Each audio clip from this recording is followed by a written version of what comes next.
नमस्कार, मैं नीरज कुमार। आप देख रहे हैं बिहारी ब्रेकिंग न्यूज। अभी हमारी मौजूदगी पावर ग्रिड कौड़ी चक के पास प्रशांत किशोर जी का और राजू मुखिया का यहाँ कार्यालय है, जन सुराज का कार्यालय है और मैं वहाँ आया हूँ।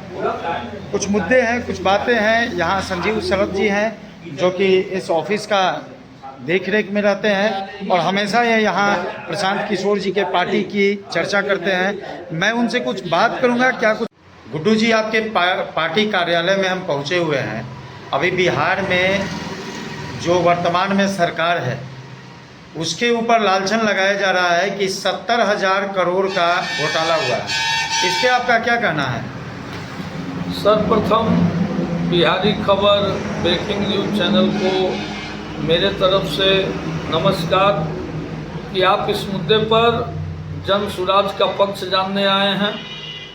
हम बता दें कि बिहार में स्वयं बिहार के उप मुख्यमंत्री सह वित्त मंत्री सम्राट चौधरी जी ने विधानसभा में महालेखाकार की रिपोर्ट है जो कि सदन को पेश किया है, उसमें 71 नहीं 88,000 करोड़ रुपया की बात आई है कि इसका हिसाब किताब बिहार सरकार ने महालेखाकार को आज तक नहीं दिया है।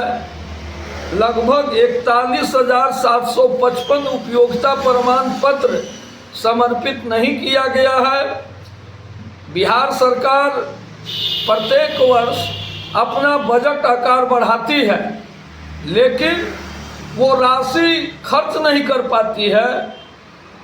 वित्तीय वर्ष 2022-23 में 22% राशि योजना आकार का बजट खर्च के अभाव में सरेंडर करना पड़ा है।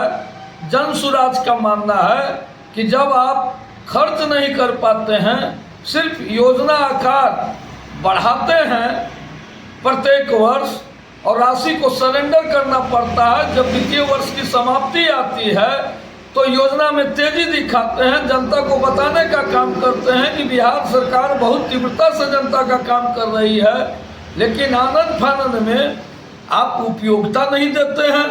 आखिर घोटाले की बू जन सुराज को नजर आ रही है।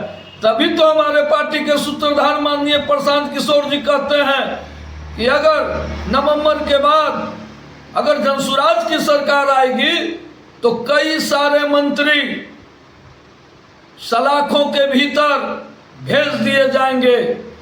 आपका देखिए रिपोर्ट, परिवहन विभाग में डीटीओ की लापरवाही के कारण लगभग 22 करोड़ 16 लाख रुपया का अर्थदंड वसूली नहीं हुआ। 20,000 से अधिक वाहनों का फिटनेस रिन्यूअल नहीं हुआ। नतीजतन 1.25 करोड़ रुपया का नुकसान विभाग को हुआ। निबंधन विभाग में यह बात सामने आई है, 8 दस्तावेजों की मात्र जांच हुई है और 1.25 करोड़ के स्टाम्प शुल्क कम वसूली करने की बात प्रकाश में आई है। उद्योग विभाग के बिहार औद्योगिक विकास निगम के पास 332 एकड़ भूमि थी। इसकी सहायक कंपनी बिहार पेपर मिल का कागजात ही गायब है।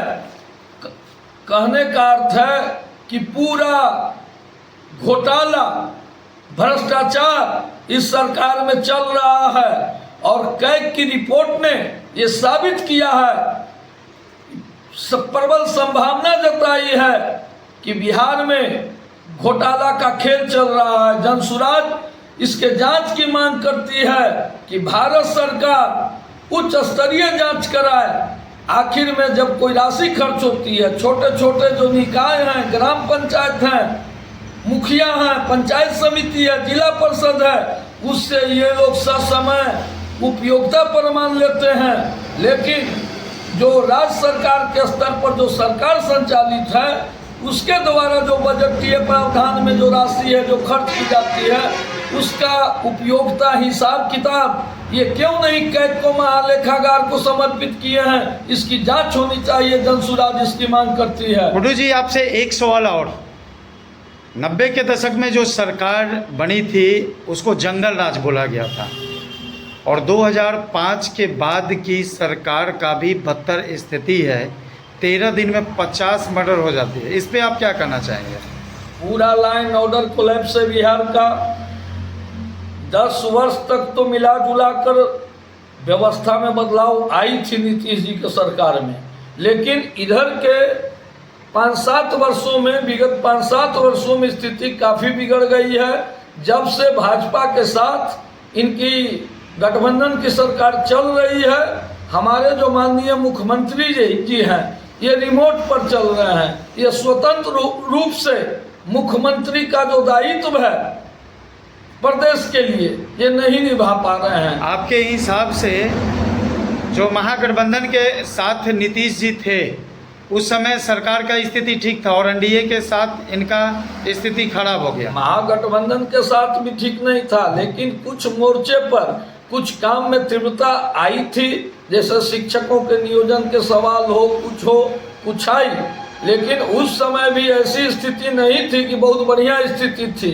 जब से गठबंधन की स्थिति आई है, किसी भी गठबंधन का, इसीलिए तो बिहार को अब चाहिए एक स्वतंत्र सरकार, पूर्ण बहुमत की सरकार, जो कि जनसुराज ही दे सकती है। चूंकि जनसुराज किसी के साथ गठबंधन नहीं कर रही है, 243 सीटों पर उम्मीदवार उतार रही है। जब एक जनसुराज की सरकार बनेगी, बिना किसी के दबाव के, बिना, चूंकि गठबंधन किसी के साथ नहीं है, बिहार वासियों के हित में काम करेगी। और जो बिहार के बदलाव की बात जनसुराज कर रही है, एक बदला हुआ बिहार, विकसित बिहार, समृद्ध बिहार, गौरवशाली बिहार देश के लोगों को देखने को मिलेगा। कैसे लोग जनसुराज पे विश्वास करें? क्यों नहीं करे? जनसुराज के आते ही अभी 1 वर्ष भी नहीं हुए हैं। 2 अक्टूबर 2024 को स्थापना अधिवेशन पटना के वेटनरी ग्राउंड में पार्टी ने मनाया और 2 अक्टूबर 2025 आने वाला है। इस 1 वर्षों के संघर्ष में ही, सड़क पर जनता की आवाज बनने से ही, मात्र विपक्ष का सक्रिय भूमिका अदा करने से ही आज दोनों गठबंधन को नींद नहीं आ रही है, बेचैनी छा गई है और बिहार की जनता जनसुराज के साथ खड़ा हो गई है। कुछ दिनों पूर्व आप बिहार विधानसभा का घेराव देखिए, किन मांगों को लेकर जनसुराज बिहार विधानसभा का घेराव कर रही थी। माननीय मुख्यमंत्री नीतीश कुमार, तत्कालीन उप मुख्यमंत्री तेजस्वी यादव, जो नेता प्रतिपक्ष कहलाते हैं, ये लोग ही जातीय जनगणना कराकर बिहार के जनता का 600 करोड़ रुपया खर्च कर जो रिपोर्ट लाए और जो घोषणा किए कि हम लगभग 1 लाख गरीब परिवार को 2 लाख रुपया प्रोत्साहन राशि के रूप में व्यवसाय करने के लिए देंगे और 48 लाख भूमिहीन गरीब परिवार जो दलित अति पिछड़ा वर्ग का है, उसको हम 3 डिसमिल भूमि देंगे, उसको ये लोग आज तक नहीं कर पाए। इसी बातों को लेकर तो विधानसभा घेराव की गई। एक और आपसे अंतिम सवाल, अभी जो विधानसभा सत्र चल रहा था, उसके अंतिम दिन जो विधानसभा के अंदर हुआ, क्या यह संविधान के खिलाफ था या ऐसा ही संविधान में होता है? एकदम संविधान के खिलाफ था, एकदम गैर मर्यादित था। ऐसा नहीं होना चाहिए, लेकिन ऐसा होगा। चूंकि जब अपराधी लोगों को टिकट देगी पार्टी, गलत लोगों को देगी टिकट पार्टी, तो गलत लोग, जब गलत छवि के लोग, गलत चरित्र के लोग विधानसभा की शोभा बढ़ाएंगे, तो वहाँ पर तू मैं, थुक्कम फजियत, जूता चप्पल आपस में गाली गलौज नहीं होगा, तो क्या वहाँ बिहार के जनता की हित की बात होगी? जनता के, बिहार वासियों के कल्याण के लिए वहाँ पर विचार विमर्श होगा? निश्चित रूप से ऐसा होगा। इसकी हम लोग तीव्र भर्त्सना करते हैं। ऐसी घटना नहीं होनी चाहिए। इसीलिए हम लोग बिहार वासियों से आग्रह कर रहे हैं, अपील कर रहे हैं कि आने वाले विधानसभा चुनाव में आप जनता का राज स्थापित कीजिए, जनसुराज को लाइए। आपके बीच से ही लोग को जनसुराज प्रत्याशी बनाकर उतार रही है। अच्छे लोगों को, अच्छे सोच वाले व्यक्ति को सामूहिक प्रयास किया जा रहा है। आप भी इसका एक किरदार बनिए। आप अपना नैतिक समर्थन जनसुराज को दीजिए और जनसुराज की पूर्ण बहुमत की सरकार बिहार में स्थापित कीजिए। जनसुराज के सूत्रधार प्रशांत किशोर किन किन कसौटियों पर अपने उम्मीदवार खड़ा कर रहे हैं। एक तो वो बोल रहे हैं कि अपराधी प्रवृत्ति को हमें टिकट नहीं देना है, तो अपराधी होने की पुष्टि कहाँ से करेंगे? क्या जो प्रत्याशी खड़ा होगा उसका कैरेक्टर सर्टिफिकेट थाना से मंगवाएंगे?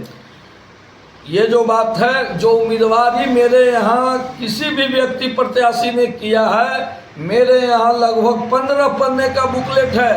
उन पर कौन कौन केस किस धारा में उन पर हुआ है, क्या उस केस की अद्यतन स्थिति है, उनकी आर्थिक स्थिति क्या है, तमाम बिंदुओं पर हम लोगों ने पूर्ण ब्यौरा प्रत्याशियों का हम लोगों ने संग्रहित किया है। इसीलिए जब तक हम लोग पूरा छानबीन करके ही प्रत्याशी को टिकट देने जा रहे हैं। आप तो इस क्षेत्र में फतुहा विधानसभा में बहुत साफ छवि के हैं, क्या आपको प्रशांत किशोर जी टिकट देते हैं तो क्या फतुहा से आप चुनाव लड़ने के लिए तैयार हैं? ये तो पार्टी पर निर्भर है। पार्टी का जो भी निर्देश होगा, एक पार्टी के सिपाही होने के नाते हम 100% अनुपालन उसका करेंगे। मतलब टिकट मिलने पे आप चुनाव लड़ सकते हैं? अगर प्रशांत जी की इच्छा होगी कि संजीव शरद ही मेरा उम्मीदवार होगा, अगर प्रशांत जी के नज़र में हम योग्य उम्मीदवार साबित होंगे, तो ऐसी परिस्थिति में पार्टी के सूत्रधार जो व्यक्ति 12 मुख्यमंत्री और 1 प्रधानमंत्री को सलाह देकर कुर्सी तक पहुंचाने का काम किया है, उस व्यक्ति के नज़र में अगर मेरे जैसा एक अदना सा सिपाही उस प्रत्याशी के लायक होगा, सुयोग्य होगा, तो निश्चित रूप से उनका आदेश हम मानेंगे। हमारे दल के वो नेता हैं, एक सलाहकार हैं, और खास करके बिहार के जनता का उन्होंने हाथ थामा है, दामन थामा है। चलिए, धन्यवाद।